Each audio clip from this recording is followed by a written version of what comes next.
2012, when he was already well into his 80s, Christopher Plummer told that he was busier than he had been in a long time, and that was okay with him.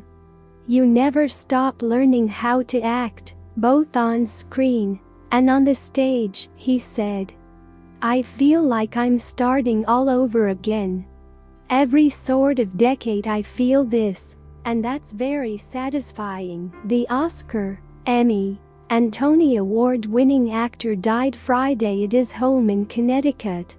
He was 91. Plummer was ironically best known for playing Captain Von Trapp in the wildly successful The Sound of Music, a movie he didn't much like.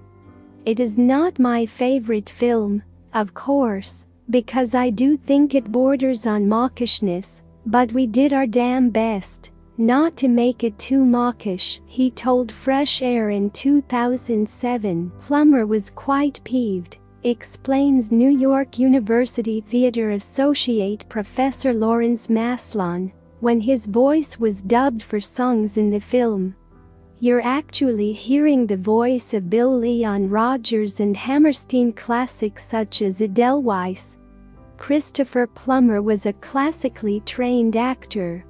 He thought, quite rightly, he could do anything, Maslon says. Plummer told Fresh Air that he was ultimately grateful for the film and its success, though in 2012, when Scott Simon asked him whether he ever found himself singing Edelweiss all these years later, his response was, "Of course not. Are you mad?" Plummer was born in 1929 in Toronto and fell in love with theater in high school.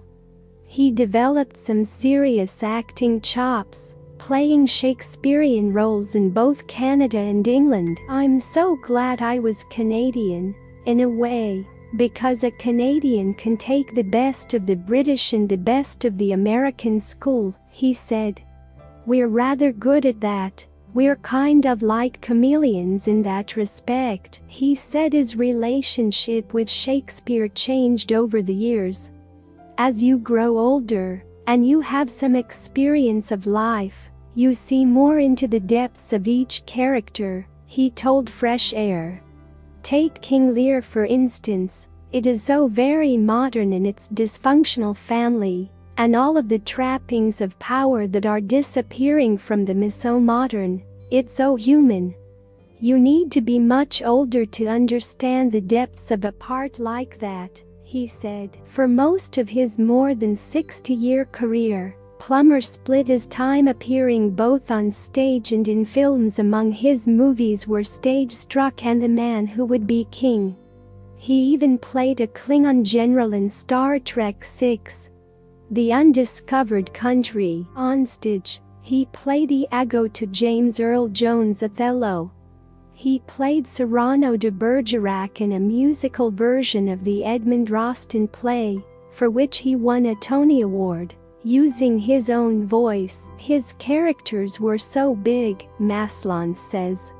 "He filled them with so much verve and talent." Plummer's film career flowered as he got older.